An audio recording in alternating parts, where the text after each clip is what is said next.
Hello students, this is Kundan Gupta and today we will discuss the third part of representation of real number on the number line.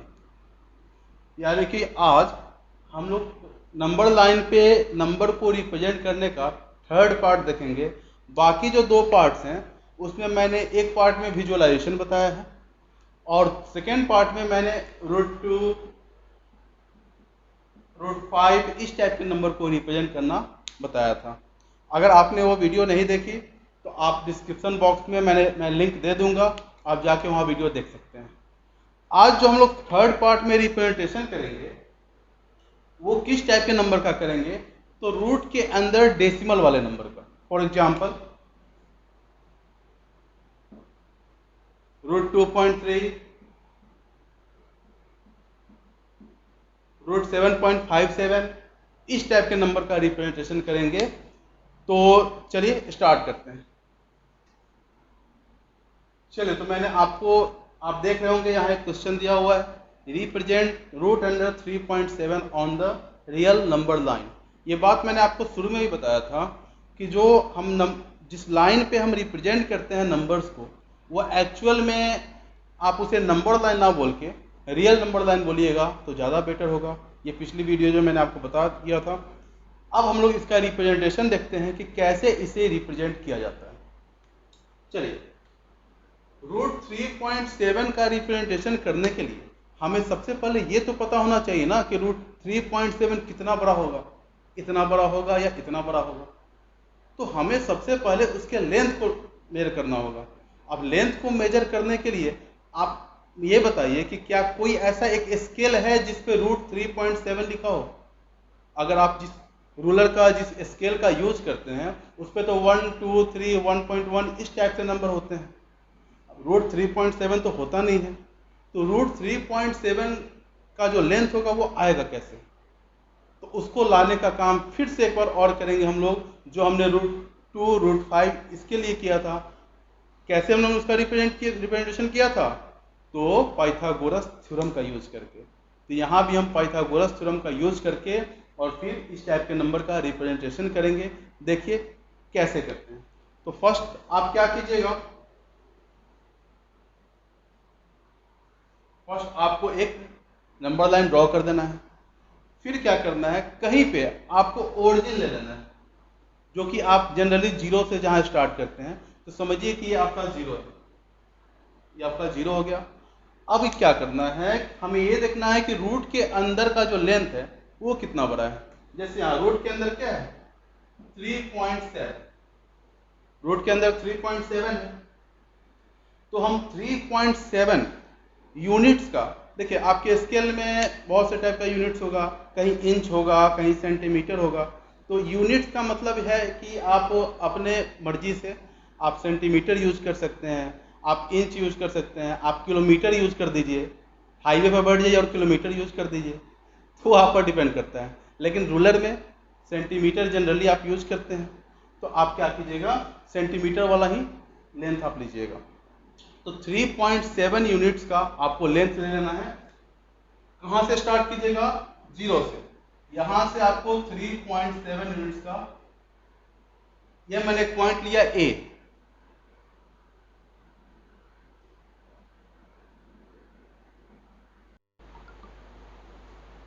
और इसका ओए का length कितना है, 3.7 units. अब हम क्या करेंगे, ओए लेंथ ड्रॉ करने के बाद, यानी कि इस लेंथ को ड्रॉ करने के बाद हम फिर इस लाइन को, इस लाइन सेगमेंट को 1 सेंटीमीटर और प्रोड्यूस करेंगे। प्रोड्यूस का मतलब क्या होता है, उसको आगे बढ़ाएंगे। तो अभी फिलहाल यहाँ 3.7 है, अब 1 सेंटीमीटर और आगे में से बढ़ाते हैं।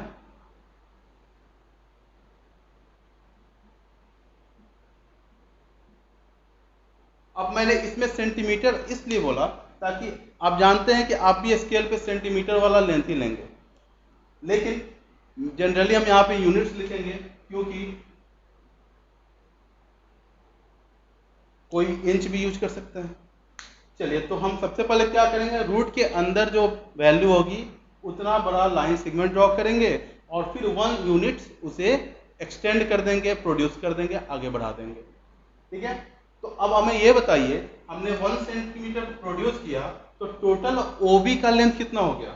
ये जो ओबी का लेंथ है टोटल वो कितना हो गया? तो 3.7 प्लस 1 दैट मीन्स 4.7, ये हो गया आपका 4.7।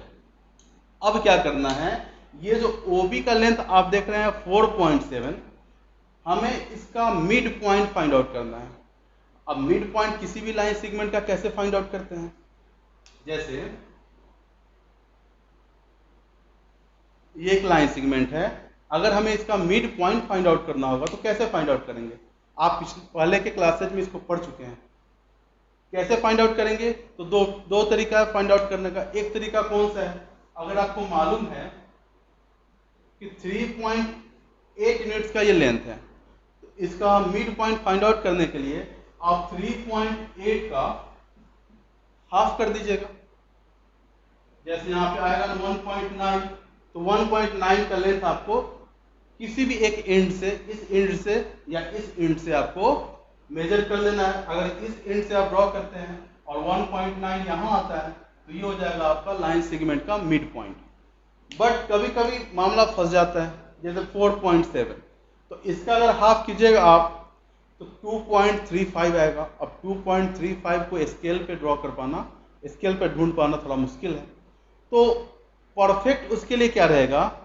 तो आप परफेक्शन के लिए आप क्या कीजिएगा, परपेंडिकुलर बाइसेक्टर ड्रॉ कीजिएगा। परपेंडिकुलर बाइसेक्टर आपने पढ़ा है, परपेंडिकुलर बाइसेक्टर को कैसे ड्रॉ करते हैं? अगर याद नहीं है तो मैं एक बार फिर से आपको रिकॉल करा देता हूं कि परपेंडिकुलर बाइसेक्टर ड्रॉ करते कैसे हैं। देखिए,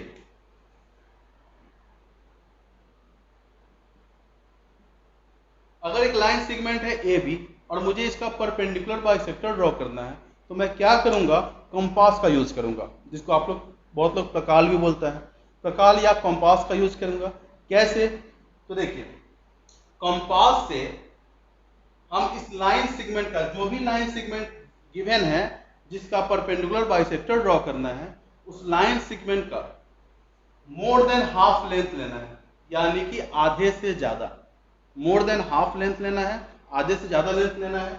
अगर आधे से ज्यादा लेते लेते आप पूरा लेंथ भी ले लेते हैं तो कोई फर्क नहीं पड़ता है। तो आपको करना क्या है, कंपास का जो लोहे वाला नुकीला पार्ट है उसे रखना है एक पॉइंट पे, और पेंसिल वाले पॉइंट से हमें मोर देन हाफ लेंथ लेना है। कितना? More than half.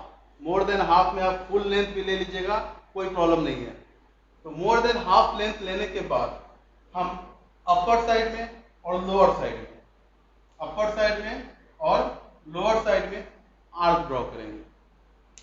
और फिर उसी लेंथ, जो लेंथ आपने यहाँ पे आर्क ड्रॉ करने के लिए यूज किया है, उसी लेंथ का फिर दोबारा यूज करेंगे। उस लेंथ को बढ़ाना घटाना नहीं है, उस लेंथ को वैसे ही कांस्टेंट रहने देना है। तो उसी लेंथ का यूज अब कैसे करेंगे? अब कंपास का लोहे वाला नुकीला पार्ट इस पॉइंट पे रहेगा और पेंसिल वाले पॉइंट से इस दोनों आर्क को कट करना है।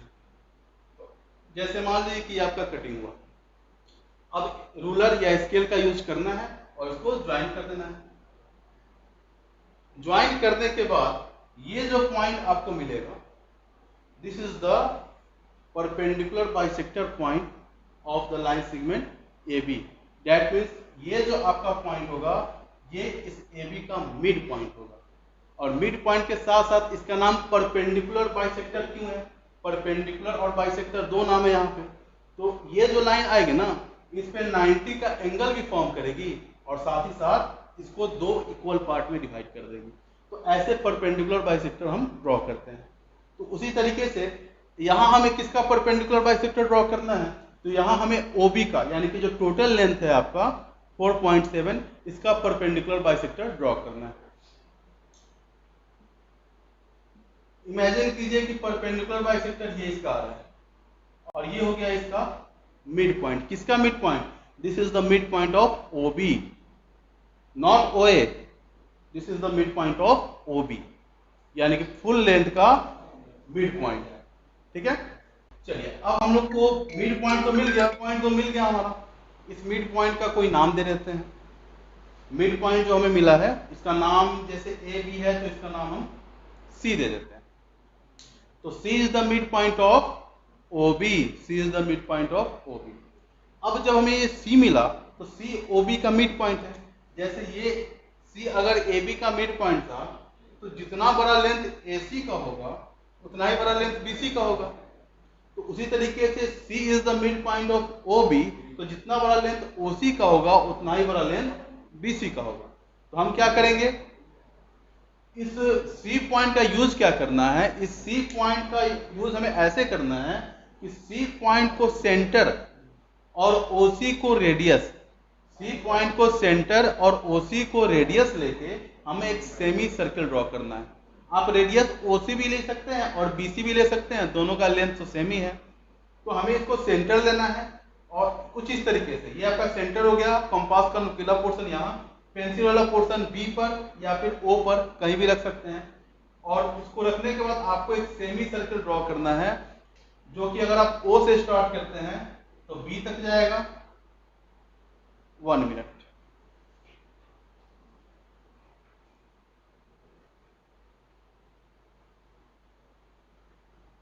O से स्टार्ट करते हैं तो B तक जाएगा। This is the point C। अब हमें एक सेमी सर्किल मिल गया। इसके बाद का स्टेप क्या करना है, तो अब हमें यूज करना है A पॉइंट का, जो सबसे पहले हमने ड्रॉ किया था और बेचारा अभी तक इसका कोई यूज नहीं हुआ था। अब इसका यूज करना है। कैसे यूज करना है, तो A पॉइंट से हम परपेंडिकुलर ड्रॉ करेंगे। अब परपेंडिकुलर ड्रॉ करना भी आपने पहले पढ़ा है, लेकिन फिर भी एक बार और हम बता ही देते हैं। जैसे हमें इस पॉइंट से परपेंडिकुलर ड्रॉ करना है तो कैसे ड्रॉ करेंगे, इस पॉइंट से कंपास का ही यूज करेंगे। किसका, प्रकाल का, कंपास का। इसी का यूज करके हमें क्या करना है, लोहे वाला पॉइंट यहां रखना है और एक छोटा सा सेमी सर्किल या छोटा सा आर्क भी बोल सकते हैं आप, छोटा सा आर्क आप ड्रॉ कर दीजिएगा। उसके बाद उसी जिस आर्क का लेंथ आपने यूज किया है वहां से आप यहाँ जब कट कीजिएगा तो फर्स्ट लेंथ 60 डिग्री का होगा, सेकेंड आपका 120 डिग्री का होगा और फिर इसको जब बाइसेक्ट कीजिएगा तो 90 डिग्री होगा। और अभी आप अगर कंपास का यूज नहीं कर पा रहे हैं तो आप प्रोटेक्टर का भी यूज कर सकते हैं। प्रोटेक्टर का यूज करके तो बहुत आसान है 90 डिग्री का एंगल ड्रॉ करना। तो आपको प्रोटेक्टर का जो मिडिल पॉइंट है वो रखना है यहाँ और देखना है कि 90 का एंगल कैसे जा रहा है। ये हमने परपेंडिकुलर ड्रॉ कर दिया। यहाँ कितने का एंगल फॉर्म होगा, 90 डिग्री का एंगल फॉर्म होगा। इसका हम एक नाम दे देते हैं AD। तो जो ये परपेंडिकुलर आप AD देख रहे हैं, this is the length of root under 3.7। यही जो लेंथ होगा आपका रूट अंडर 3.7 होगा। कैसे होगा उसको हम बताएंगे अभी कि ये लेंथ 3.7 क्यों होगा और कैसे होगा। लेकिन फिलहाल आप ये देखिए कि AD ही वो लेंथ है जो हमें रिप्रेजेंट करना है। तो AD जो रूट 3.7 का मिला, ये हमें AD जो मिला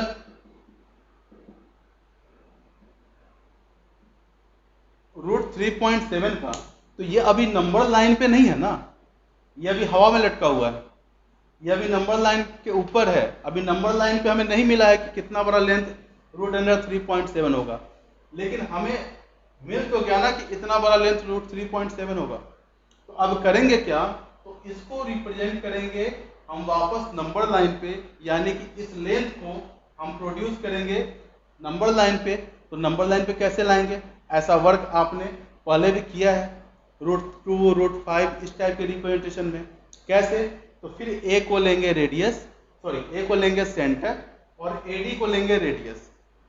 और फिर क्या करेंगे, हम एक आर्क ड्रॉ करेंगे। तो जैसे मान लीजिए कि आर्क जो ड्रॉ हो रहा है, वो जो आर्क ड्रॉ होगा वो कुछ इस तरीके से आएगा। और जिस पॉइंट पे नंबर लाइन को इंटरसेक्ट कर रहा है उस पॉइंट को हम E लेट कर लेते हैं।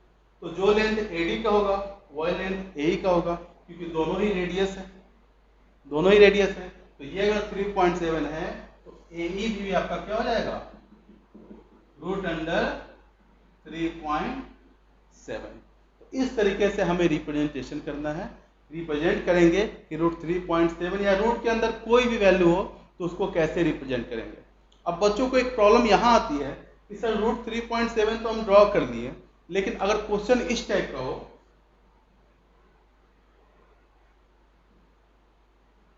रूट 9.38, तो 9.3 तो हम स्केल से मेजर कर सकते हैं, 9.38 कैसे मेजर करेंगे, ये बच्चों को बहुत प्रॉब्लम आती है।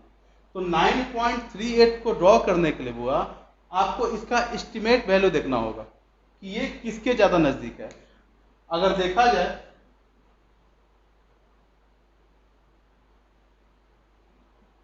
तो ये 9 जो रूट 3.8 है ये 9.3 और 9.4 के बीच में है। तो आपको ये देखना है कि एस्टिमेट वैल्यू फाइंड आउट करने के बाद ये 9.4 से ज़्यादा नज़दीक है या 9.3 से ज़्यादा नज़दीक है। आप एस्टिमेट कर चुके होंगे ये 9.4 के ज़्यादा नज़दीक है, तो जो आप लेंथ ड्रॉ कीजिएगा वो 9.4 का ड्रॉ कर दीजिएगा, क्योंकि आपके स्केल में 9.38 नहीं होगा। तो अगर 2 डेसिमल प्लेस या 3 डेसिमल प्लेस वाले नंबर हो तो आपको एस्टिमेट वैल्यू लेकर और तब उसे ड्रॉ करना है। तो ये तो रिप्रेजेंटेशन था। अब हम ये देखेंगे ये रूट 3.7 आया कैसे। चलिए, तो आपने देख लिया कि रिप्रेजेंटेशन होता कैसे है। अब हम ये देखेंगे कि ये जो एडी है, ये रूट 3.7 का आया कैसे।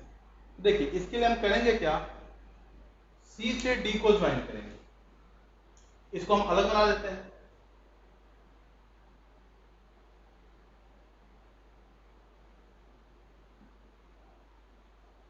ये जो सी ए डी है, ये सी ए डी को मैंने अलग बना दिया।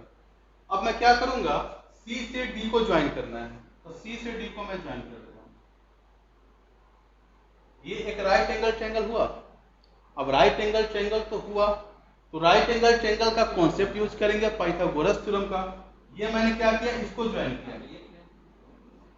रूट 3.7 ये आएगा कैसे, इसको मैंने फाइंड आउट करने के लिए ये वाला कॉन्सेप्ट यूज किया। तो यहाँ थोड़ा ज़्यादा जो हौच पौच हो जाता है, इसलिए मैंने इसको थोड़ा मैग्नीफाई कर दिया, बड़ा करके बता रहा हूँ ताकि आपको कोई दिक्कत नहीं हो।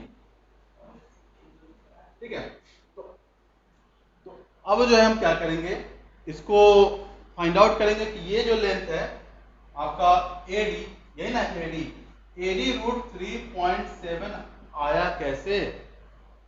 तो उसके लिए अगर आपके पास ये लेंथ और ये लेंथ, आप ये समझ पा रहे हैं कि 90 डिग्री के सामने है तो हाइपोटेनस है, और राइट एंगल बनाने वाले दो साइड में से एक साइड ये है, जिसको हम ना बेस बोल सकते हैं ना परपेंडिकुलर बोल सकते हैं, क्योंकि ये तो डिपेंड करता है आपके एंगल पे, और ये आप आगे जाके ज़्यादा बढ़िया तरीके से ट्रिगोनोमेट्री में पढ़िएगा।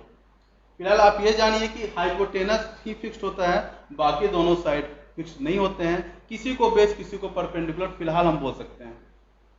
चलिए, हम इसको बेस ही बोलते हैं। तो ये बेस और हाइपोटेनस दो लेंथ हमारे पास है। कैसे है, तो बेस क्या है, एसी का लेंथ आपको दिख रहा है कितना है, तो एसी का लेंथ आपको नहीं दिख रहा होगा तो आप यहां देखिए, बीसी का लेंथ कितना है, बीसी का लेंथ अगर देखा जाए तो बीसी ओबी का मिड पॉइंट है, ओबी का मिड पॉइंट है, तो बीसी का लेंथ ओबी का हाफ होगा। ओबी का लेंथ कितना है, 4.7, ओबी का लेंथ 4.7, तो एसी का लेंथ जो है, अब देखिए ये आपका बी हो गया, ये सी हो गया, तो बीसी का लेंथ आपका क्या हो जाएगा, बीसी इज इक्वल टू 4.7/2। कैसे 4.7/2 हो गया, तो टोटल लेंथ ओबी का है 4.7 और C is the mid point of O B, तो इसीलिए ये जब मिड पॉइंट है तो जो लेंथ इसका होगा वही लेंथ इसका होगा, यानी कि ये जो पॉइंट है ओबी को हाफ में डिवाइड कर रहा है, तो ये हाफ होगा ओबी का और ये भी हाफ होगा ओबी का, तो बीसी का लेंथ ओबी का हाफ हो गया। तो ओबी कितना है आपका 4.7, तो ये बीसी हो गया 4.7/2। तो टोटल ये बीसी तो हो गया 4.7/2, लेकिन हमने यहाँ एसी लिखा है ना, तो एसी का लेंथ कितना होगा, तो अभी हम देख रहे हैं कि एबी कितना है 1 यूनिट्स, एबी कितना है 1 यूनिट्स, और बीसी कितना है 4.7/2 यूनिट्स। तो अगर हमें एसी फाइंड आउट करना है तो क्या करेंगे, बीसी से एबी को सब्सट्रैक्ट कर देंगे। तो BC हमारा है 4.7/2 और AB है 1 यूनिट्स। तो अगर हमें AC फाइंड आउट करना है तो कैसे फाइंड आउट करेंगे? BC माइनस AB यानी कि 4.7/2 माइनस 1। ये हो गया आपका AC का लेंथ। तो AC का लेंथ हम यहां लिख देते हैं 4.7/2 माइनस 1। इसका लेंथ देखते हैं कि ये लेंथ कितना होगा, CD का लेंथ कितना होगा। तो CD को देखा जाए तो CD का लेंथ OC के इक्वल आएगा। अब आप कहिएगा सर ये कैसे पॉसिबल है कि CD और OC इक्वल हो जाए? तो आप ये देखिए कि मैंने यहां सेमी सर्किल ड्रॉ किया है। अब इस सेमी सर्किल में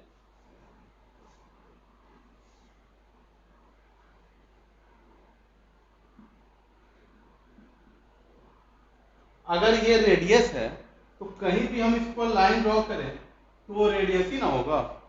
कहीं भी लाइन ड्रॉ करें तो वो रेडियस ही होगा। तो ये OC भी रेडियस है और CD भी रेडियस ही है, इसीलिए OC जितना बड़ा होगा उतना ही बड़ा CD होगा। तो OC कितना बड़ा है? OC का लेंथ अभी हमने देखा, OC और BC तो दोनों इक्वल ही हैं।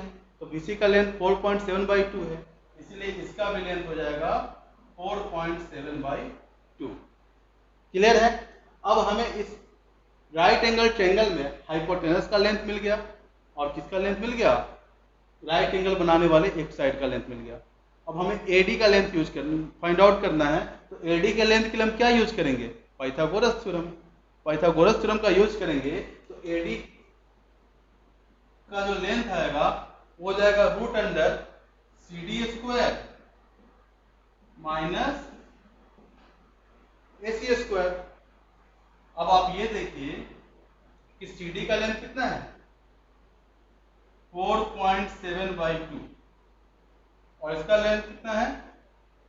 ये इसका स्क्वायर हो गया और ये हो जाएगा 4.7/2 माइनस 1। ये हो गया आपका 4.7/2 स्क्वायर माइनस 4.7 माइनस 1/2 स्क्वायर। अब इसको यहाँ कैलकुलेट करते हैं। चलिए कैलकुलेशन तो आप खुद से भी कर सकते हैं, लेकिन मैं करके बता दे रहा हूँ। ये हो गया 4.7/2 स्क्वायर माइनस, इसको आप जब सब्सट्रैक्ट कीजिएगा तो 2 आ जाएगा। तो 4.7 माइनस 2 यानी कि 2.7/2 इसका स्क्वायर। अब ये देखिए A² माइनस B² के फॉर्म में है ना, तो कौन सा फॉर्मूला यूज कर सकते हैं? आप जानते हैं कि A² A plus B into A minus B, ये आप जानते हैं। तो यहाँ भी A² माइनस B² के फॉर्म में है। AD का लेंथ क्या हो जाएगा? √A plus B, A plus B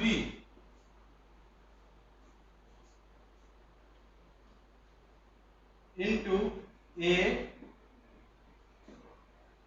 minus B। ठीक है, A plus B into A minus B। ये हो गया आपका। अब इसको ऐड कीजिए, 4.7 में 2.7 ऐड कीजिएगा, 7 7 14 4 2 6 1 7 7.4/2 ये हो गया। और इसकी वैल्यू आप फाइंड आउट कीजिएगा तो एलसीएम 2 ही रहेगा। 4.7 माइनस 2.7 यानी कि 2/2। इस तरीके से AD की वैल्यू हो गई √7.4/2 का वैल्यू क्या हो गया? 3.7 और इसकी वैल्यू क्या हो गई? 1। जब हम इसको मल्टीप्लाई करेंगे AD का लेंथ हो जाएगा √3.7। तो देखिए तो AD का लेंथ हमारा जो है √3.7 आया। अब कैसे आया ये आपने समझ लिया। RD शर्मा का जो बुक है उसमें पेज नंबर 1.35 में इसका डेरिवेशन भी दिया हुआ है। तो आप उसे वहां देखिएगा तो आपको आसानी से समझ में आ जाएगा। मेरा काम ये था कि आपको ये बताना, क्योंकि मैथमेटिक्स तो रटने की चीज है नहीं। इसको जब तक आप ये नहीं समझिएगा कि हाँ ये आया कैसे, क्यों आया, तब तक आपका मैथमेटिक्स सही नहीं होगा। तो मैथमेटिक्स को सही करने के लिए आप हर एक चीज में कारण ढूंढिए कि ये आया क्यों, वाई। तो ये √3.7 क्यों होगा, इसके बारे में मैंने आपको बता दिया। अब आपको करना क्या है, मैं कुछ होमवर्क दे रहा हूँ, आप उसे रिप्रेजेंट कीजिएगा ताकि आपका प्रैक्टिस बढ़िया हो। और फिर नेक्स्ट क्लास में हम लोग एक्सपोनेंट्स के बारे में पढ़ेंगे। फिलहाल आप चाहें तो इसे नोट कर सकते हैं। तो ये आपका हो गया आज का होमवर्क। ये सारे क्वेश्चंस आपको कर लेने हैं। और साथ ही साथ अगर मेरे पिछले किसी भी वीडियोज में आपको दिक्कत हो रही है तो डिस्प्ले पे मेरा नंबर आ रहा होगा, आप इस नंबर पे मैसेज कर सकते हैं। और मेरे जो ये तो पार्ट 3 है, नंबर लाइन पर रिप्रेजेंट करने का, ये पार्ट 3 है। बाकी दोनों वीडियोस अगर आप नहीं देख पा रहे हैं तो डिस्क्रिप्शन में मैं उसका लिंक दे दूंगा, आप वहाँ से उसे देख सकते हैं। Thank you, have a nice day.